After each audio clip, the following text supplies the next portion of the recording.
6절에 있는 말씀을 가지고 내 말을 믿으라 라는 제목으로 말씀을 드립니다. 우리 다 같이 한번 인사하겠습니다. 옆 사람 같이 하시고 앞뒤 사람 같이 하실 때 지난 한 주간 동안 평안하십니까? 인사합니다. 지난 한 주간 동안 평안하십니까? 평안하십니까? 평안하십니까?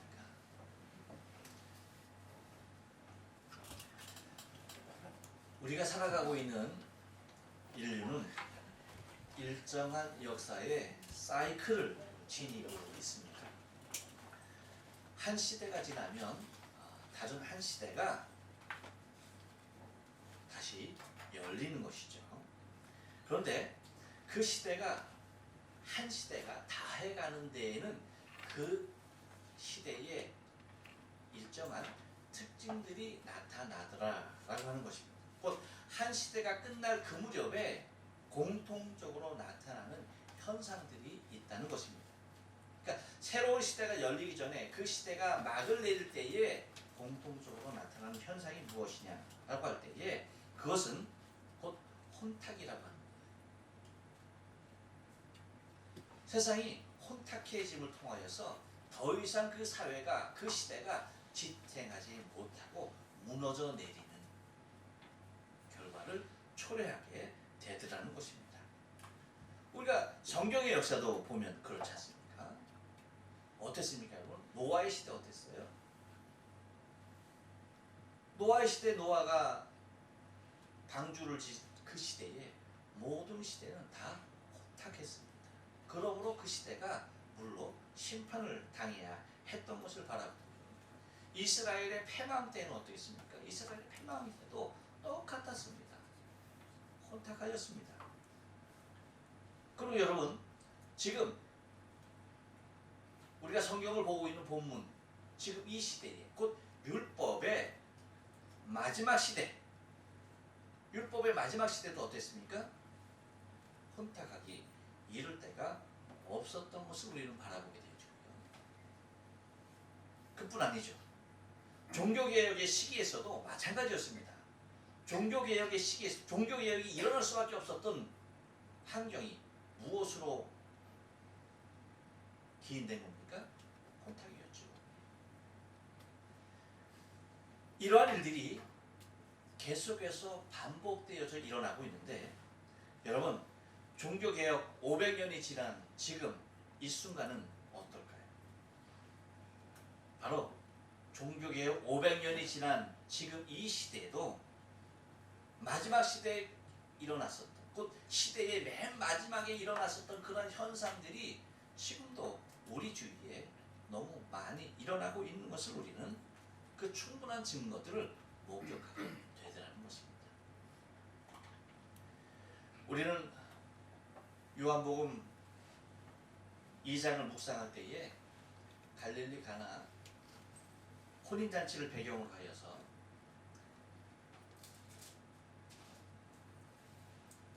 당시의 시대상을 우리는 묵상해 보았습니다. 곧 율법의 시대에서 복음의 은혜의 시대로 곧 믿음의 그 시대로 넘어가는 시점에 만연하였던 것이 무엇입니까? 다른 것 아니죠. 곧 율법 시대의 휴식과 외식, 이것들이 가득한 혼돈의 시대였던 것을 우리는 바라보게 되었던 것입니다. 여러분, 우리는 이러한 시대들을 우리가 잘 알죠. 뭡니까? 다른 것 아닙니다. 곧 비진리가 이 세상에 가득하게 되어지는 것이죠. 진리가 아닌 비진리가 그 시대에 판을 치고 있는 것을 바라보게 되어지죠. 여러분, 성전은 어땠나요? 제사라는 이름으로 백성을 착취하는 강도의 구절이 되고야 말았고요. 당시 종교 지도자들은 어땠습니까? 자신의 지위와 자신의 이권을 위해서 혈안이 되으셨던 그들의 모습을 우리는 바라보게 되죠. 백성들은 그러한 처절한 혼돈의 시대에 어떻게든지 살아남으려고 애를 써야 했고, 백성들은 그 힘을 가진 자들의 착취의 대상이 대상뿐이었던 그런 아주 약한 그 백성들을 위한 그 무엇도 조치되지 아니했던 혼돈의 시대였던 것을 우리는 바라보게 됩니다. 그들에게 율법은 있었지만 율법의 정신은 이미 다 죽어버리고 외식만이 가득했던 그러한 시대였던 것을 우리는 성경을 통해서 바라보게 됩니다. 곧 이러한 때에 여러분 수없이 많은 랍비들이 있었지만 그 누구도 백성들의 마음을, 백성들의 중심을 이끌어줄 수 있는 랍비는 없었죠. 그래서 어느 랍비에게 자신의 귀를 기울여야 할지 모르는 그러한 혼돈의 시대가 지금 계속되고 있었던 것을 우리는 바라보게 됩니다. 이런 혼돈의 시대는 여러분 예수님 당시만 있었던 것이 결코 아닙니다. 지금도 마찬가지죠. 지금도 혼돈의 시대인 것은 분명합니다.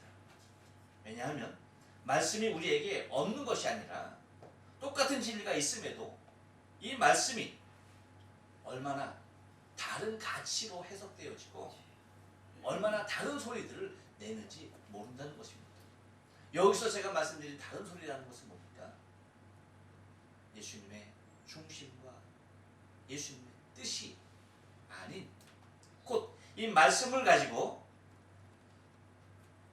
자신의 도구로 활용해버리는 그러한 시대가 지금의 혼돈의 시대가 아닌가라고 하는 것입니다.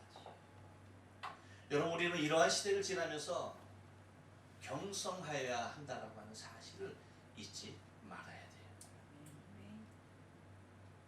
이런 시대를 향하여서 우리 주님께서 말씀하시는 것이 뭡니까? 그 무엇도 신뢰의 대상이 되지 못한다는 것입니다. 그래서 주님이 하신 말씀 뭡니까? 내 말을 믿으라고 하는 거예요. 이 혼돈의 시대 우리가 의지하고 우리가 붙잡고 나가야 할 것은 진리가 비진리로 둔갑하여서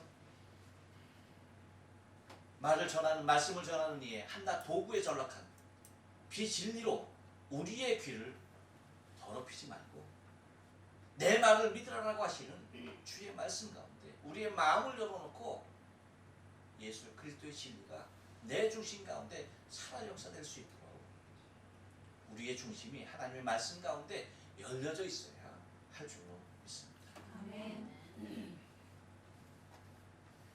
그래서 여러분 오늘 이 시대를 향하여서 주님이 말씀하시는 내 말을 믿으라 라고 하시는 주의 말씀을 가지고 우리가 좀 본문을 통해서 은혜를 상고하길 원합니다.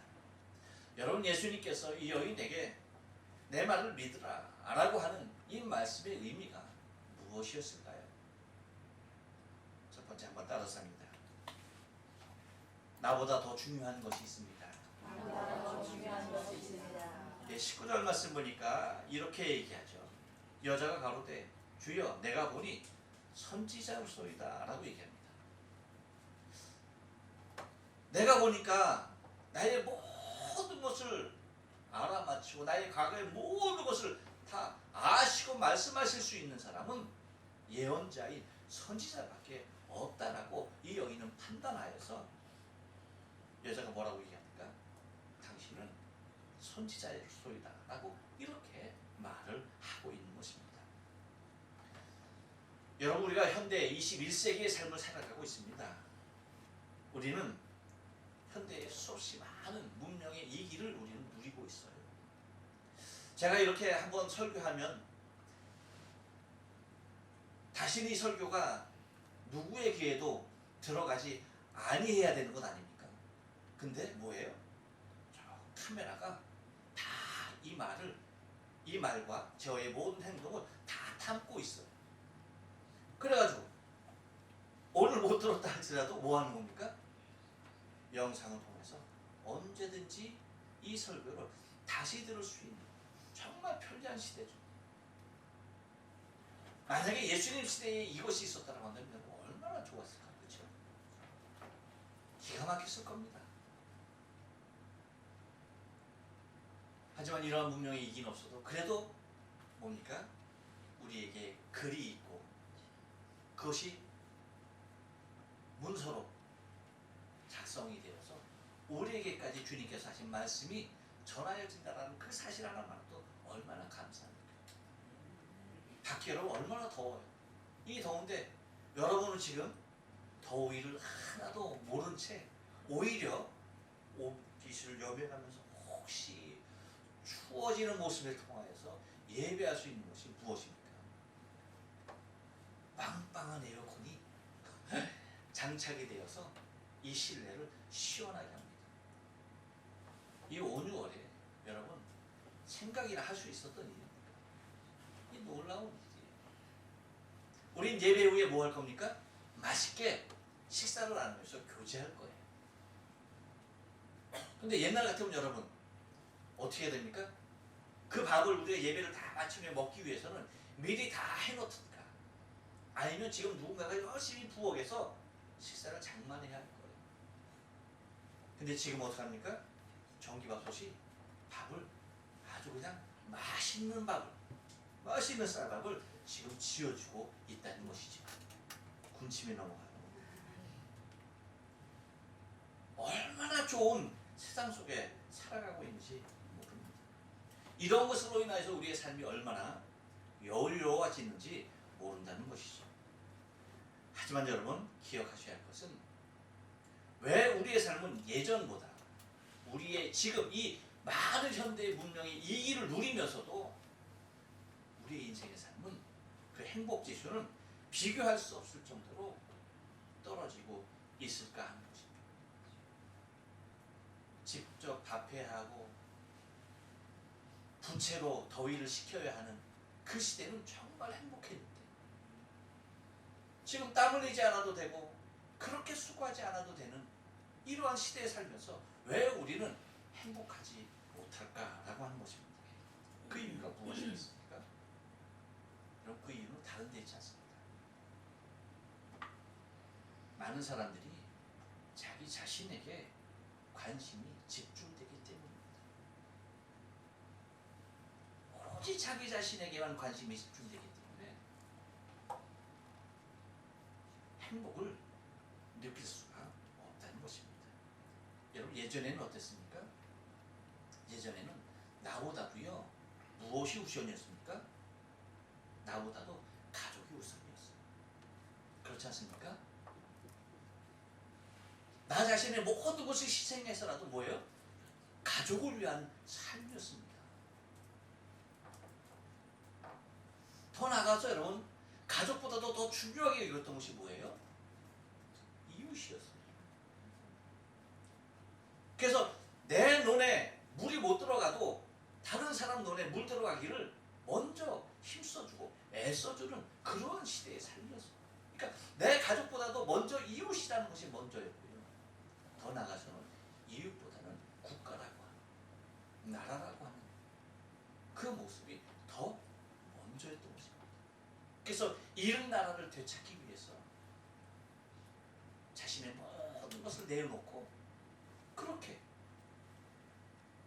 살았던 우리 믿음의 선진들이 있는 것을 바라보게 됩니다.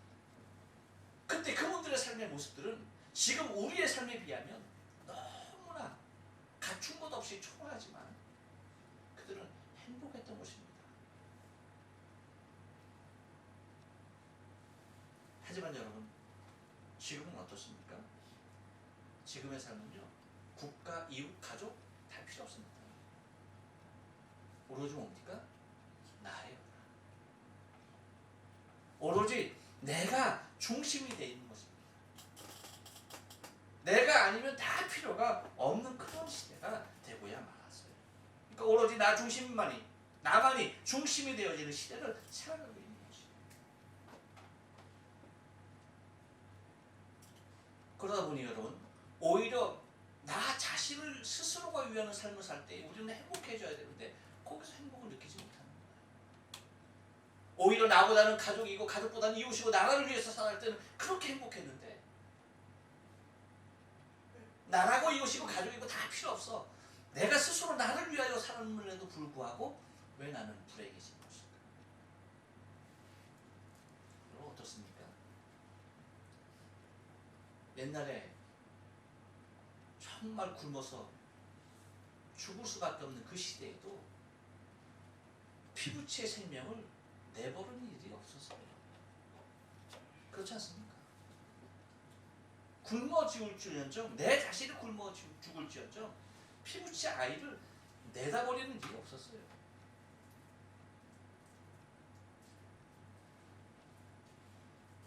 내 하나가 희생을 하는 일이 있어도 가족을 버리는 일은 없었습니다. 여러분 요즘 어떻습니까? 피부치 생명이고 가족이고 다 필요 없습니다.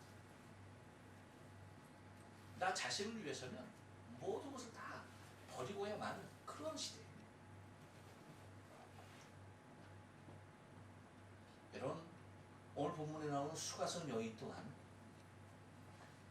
자신의 모든 것을 알고 있는 예수를 향하여 선지자라고 얘기했던 그의 말은 다른 얘기가 아닙니다.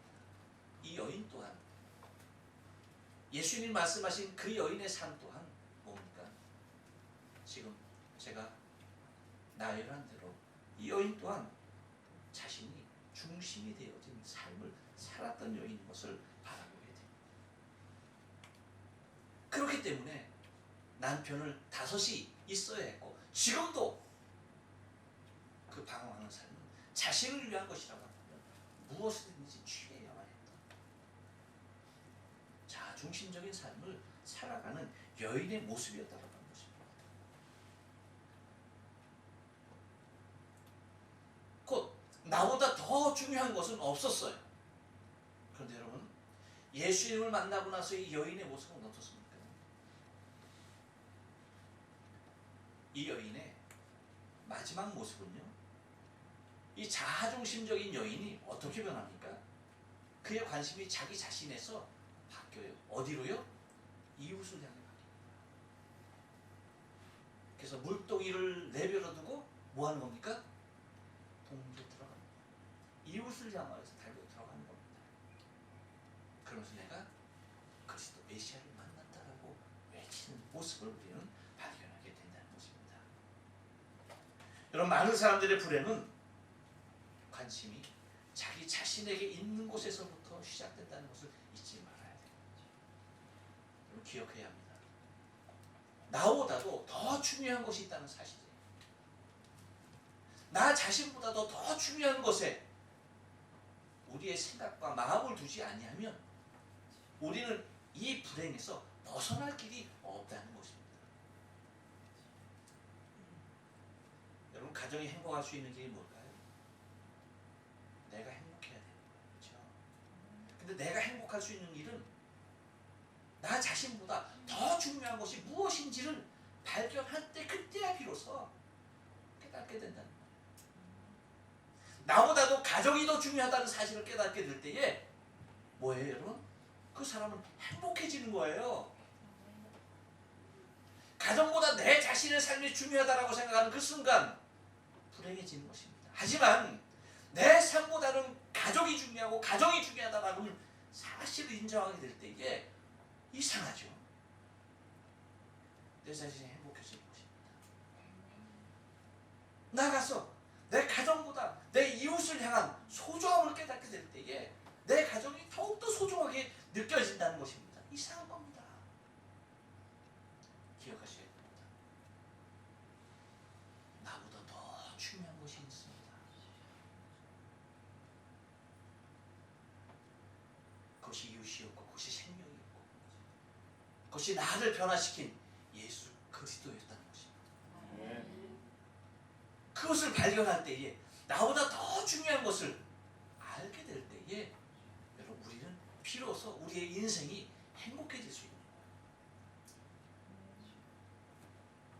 제가 입버릇처럼 누누이 말씀드렸죠. 여러분 우리는 죄인이에요. 우리는 한치 앞도 내다볼 수 없는 그러한 무지몽매한 인생입니다. 이런 인생이 나 스스로를 위할 때 여러분 어떻게 행복해질 수가 있겠어요? 그렇지 않습니까?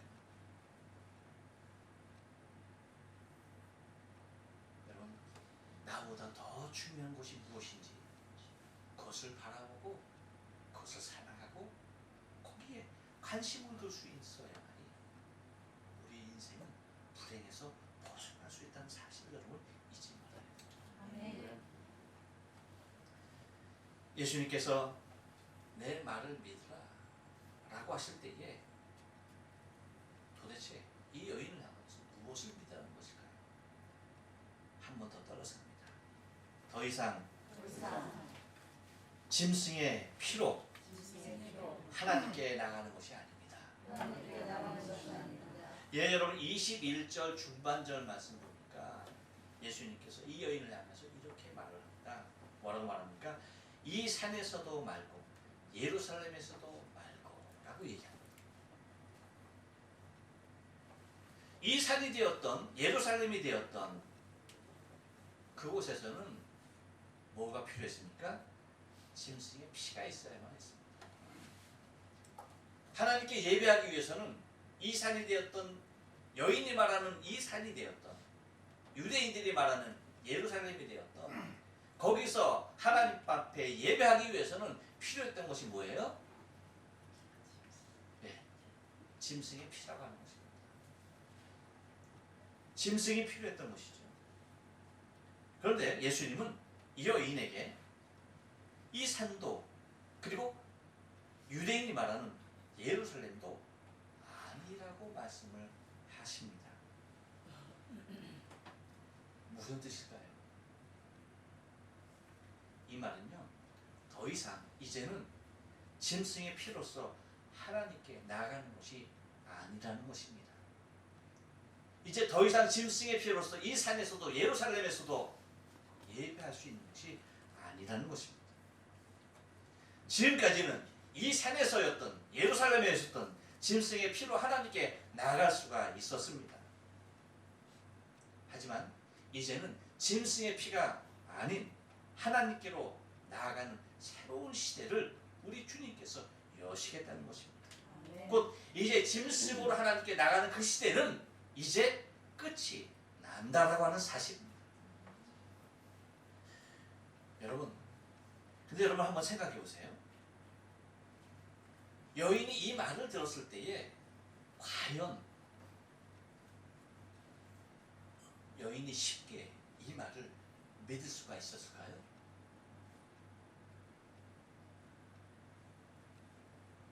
여러분 같으면 만약에 여러분이 그 당시 2000년 전에 사람이라고 한번 생각해 보십시오.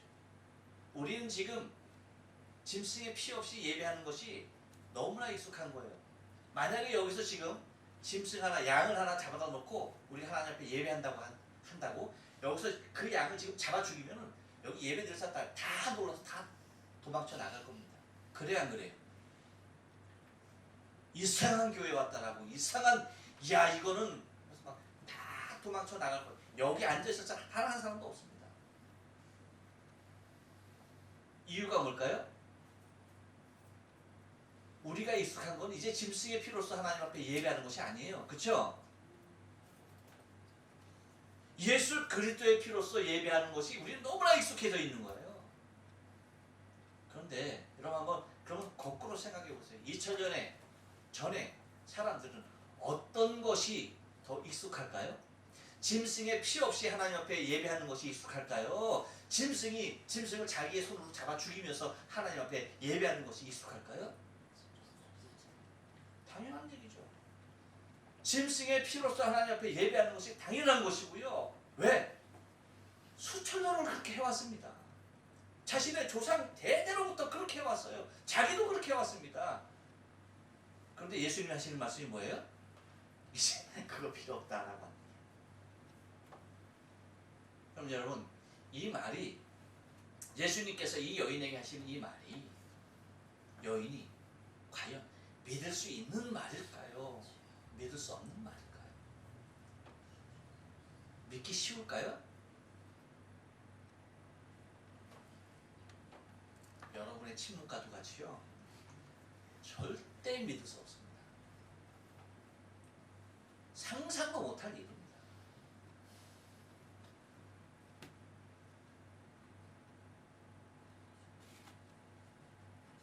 지금까지 내려왔던 자신들의 경험에 의하면 예수님이 하는 말은요, 뜬구름 같은 거예요. 어떻게 그 말을 믿을 수가 있습니까? 그럼 그러니까 주님께서 하신 말씀이 뭐예요? 내 말을 믿으라라는 얘기예요. 내 말을 믿으라. 이제 더 이상 짐승의 피로 나가지 아니하고 하나님께 나가지 아니하고 그러한 일들이 우리에게 주어진다는 것이 그것을 여인에게 믿으라라고 하는 것입니다. 여러분 그렇다고 한다면 여러분 한번 더 생각을 해보세요. 2000년 전만 그랬을까요? 지금은 그러면 쉽게 믿을 수 있는 것일까요? 제 생각은요. 지금도 마찬가지라는 거예요. 무엇이? 여러분 이 세상에서 가장 믿기 힘든 말이 무엇일까요? 무엇이 제일 믿기 힘들까요? 어떤 말이 가장 믿기 힘들까요?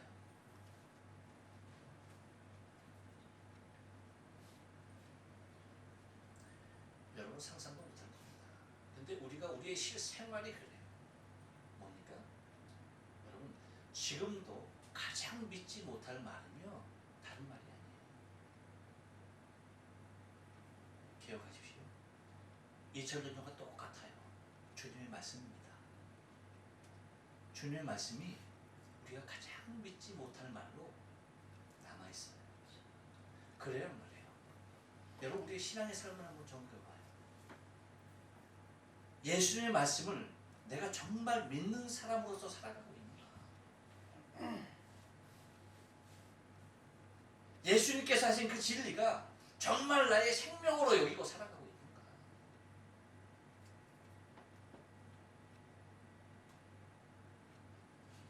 겉으로는 그렇게 내가 믿는다라고 살아가고 있지만 실질적인 모습에서 내 실생활의 모습에서 과연 주의 말씀을 믿는 자로서의 삶을 살아가고 있는가? 돌이켜보면요 가장 믿기 힘든 말은 수가성 여인이 느꼈던 그 모습 그대로 우리 또한 예수님의 말씀이 가장 믿기 힘든 겁니다. 그러므로 여러분 주님께서 말씀하시는 이 여인에게 말씀하시는 정말 당부하면서 말씀하시는 내 말을 믿으라라고 하는 것은 21세기를 살아가고 있는 저와 여러분에게 주님께서 당부하면서 말씀하시는 겁니다. 내 말을 믿어라. 내 말을 믿어라. 주의 말씀 가운데 신뢰시 못하고 살아가는 우리를 향하여서 내 말을 믿으라는 것입니다. 우리가 앞으로 믿어야 할 말은 여인이 믿어야 할 말은 무엇이었습니까? 정말 이제는 이 산에서도 말고 예루살렘에서도 말고 이제 더 이상 짐승의 피로서 하나님께 나가는 것이 아니라는 사실을 믿어야 했답니다. 우리는 이 사실을 너무나도 믿고 그 삶으로 살아가는 사람들이 이제는 무엇을 더 굳건히 잡아야 합니까? 주님께서 이 땅 가운데 다시 오시겠다라고 하는 그 말씀, 재림의 주로 이제 심판의 주로 오시겠다라고 하는 그 말씀, 그거 믿어야 합니다. 그거 믿고 그거 붙잡고 살아야 되는 거예요.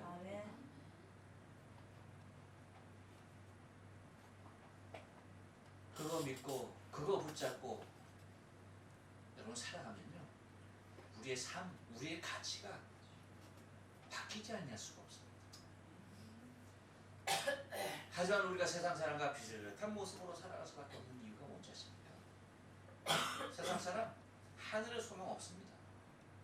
예수님께서 재림의 주, 곧 심판의 주로 이 땅 가운데 오실 거 믿지 않습니다.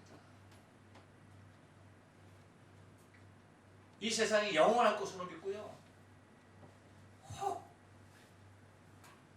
그래도 말세를 생각하는 사람들이 혹시 있다 한다면 이 세상이 정말 불로 폭발할 것이다라는 그 정도의 사실을 알고 믿고 있지 예수님께서 오셔서 이 땅을 심판하실 것이라고는 절대 믿지 않습니다. 여러분 우리의 삶의 모습이 그들과 비슷해요. 왜? 무슨 이유입니까? 주님께서 이 땅에 심판의 주로 오실 것이라는 사실을 확신하고 믿고 살아가는 삶이 아니라는 것이죠. 기억하셔야 합니다. 2000년 전 수가성 여인과 같이 가장 믿기 힘든 말은 다른 말이 아니에요. 예수 그리스도의 지름입니다. 우리는 그 싸움을 싸우는 거예요. 우리는 그것을 믿고 나가려고 애쓰고 발버둥 치고 이것이 내 믿음이 되기 위하여서 주의 진리가 나의 생명이 되기 위하여서 목숨 걸고 달려가는 것입니다.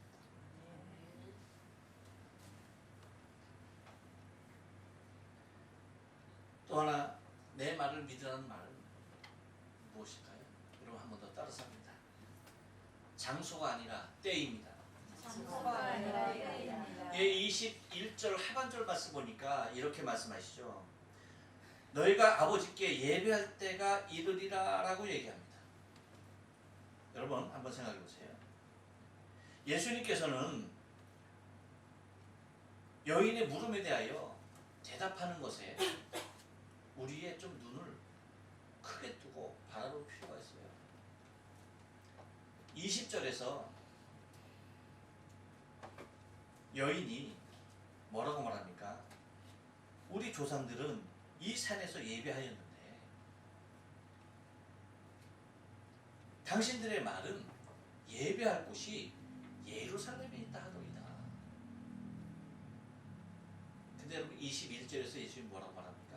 다 같이 읽어봅니다. 시작. 예수께서 가라사대 여자여 내 말을 믿으라. 이 산에서도 말고 예루살렘에서도 말고 너희가 아버지께 예배할 때가 이르리라.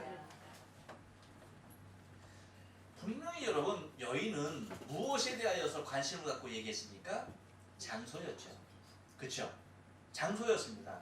이 산 예루살렘 하면서 예배할 곳이라고 하는 장소에 대하여서 관심을 갖고 물었습니다. 근데 예수님의 대답은요, 전혀 장소에 관심 두지 않습니다. 그러면서 무엇이라고 말씀하시고 계십니까? 예배의 때라고 말씀하실 때 장소가 아닙니다. 때입니다. 때. 여러분 한번 생각해 보세요. 장소적인 개념이라고 생각할 때는 무엇이냐면 짐승의 피로써 드려지는 예배는 장소가 제한적일 수밖에 없어요. 그렇죠? 사마리아 사람들이 드리는 제사는 산이 되었든지 유대인들이 제사는 예루살렘이 되었든지 장소가 제한적일 수밖에 없다는 것입니다. 하지만 예배할 때를 말씀하시므로 이제는 더 이상 공간적인 장소에 의하여서 예배되는 것이 아니라는 것이에요.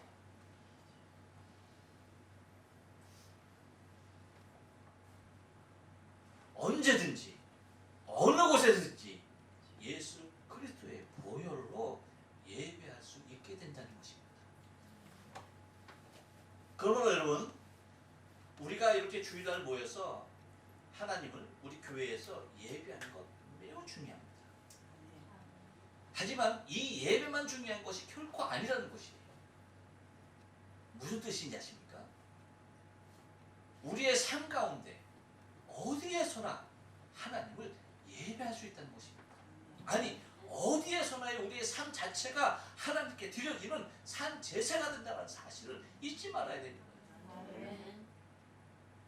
그래서 늘 말씀드리지만 우리는 공적인 예배를 1시간 드리는 것입니다. 나머지 23시간은 우리의 삶 가운데 나 각자의 삶을 통하여서 하나님 앞에 예배로 나간다는 사실을 잊지 말아야 돼요. 그래서 예수님께서 말씀하시는 것이 결코 장소가 아니었어요. 대를 말씀하시는 거면 때 24시간 어느 때든지 우리가 하나님을 예배할 수 있는 때가 올 것이다. 그 때가 이를 것이다. 할렐루야. 그 때가 지금인 줄로 믿어요. 그러면 우리의 인생의 삶 가운데 항상 24시간 하나님 앞에서의 삶, 예수 그리스도의 보혈로 그분 앞에서 서 있는, 그분 앞에서 예배하는 자의 삶을 살아가는 삶이 중요하다는 것입니다.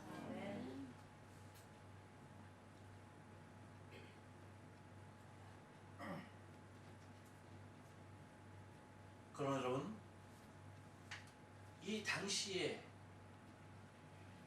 제사의 개념으로는 사실 예수님의 말씀이 납득되기 결코 쉬운 말이 아니었습니다. 그렇죠? 그럼에도 불구하고 내가 이성으로 납득되지 아니한다 할지라도, 내가 체험상으로 한 번도 해보지 않은 것이라 할지라도,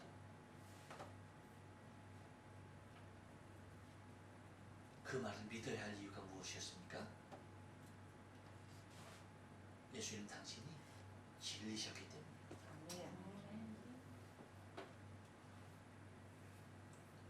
그러기에 여러분, 우리에게 중요한 것은 항상 나를 움직이는 것이 주의 말씀이 되어야 한다는 것입니다.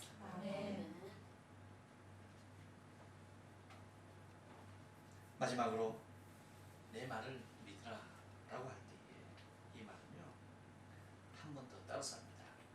예수만이 하나님께 예배하는 유일한 통로입니다. 할렐루야.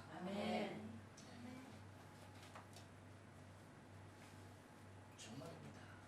예수만이 하나님께 예배할 수 있는 유일한 통로인 것을 여러분 잊지 말아요. 22절 말씀 보니까 이렇게 말하죠. 한번 다 같이 읽어봅니다. 시작. 너희는 알지 못하는 것을 예배하고 우리는 아는 것을 예배하노니 이는 구원이 유대인에게서 나느니라. 할렐루야. 거듭 말씀드리지만 구약의 제사는 흠없는 짐승으로 하나님께 나갈 수 있었지만 구원이 유대인에게서 난다는 주님 당신의 말씀은요, 오직 예수 그리스도 당신을 통해서만이 이제 하나님께 나갈 수 있다는 것을 말씀하고 계시는 것입니다. 여러분, 여기서 말하는 그 22절 맨 마지막에서 말하는 유대인에게서, 구원이 유대인에게서 남이니라라고 하는 이 유대인이라고 할 때 여러분, 어디에서 들어온 말 아닙니까? 수가성 여인이 예수님을 처음 대면하는 가운데 물을 달라 했던 예수님의 말씀에 대하여서 수가성 여인이 가장 첫 번째 한 말이 여러분 무엇이에요? 기억하시죠? 25절에 있는 말씀, 26절에 있는 말씀, 25절 26절이 아니죠? 몇 절입니까?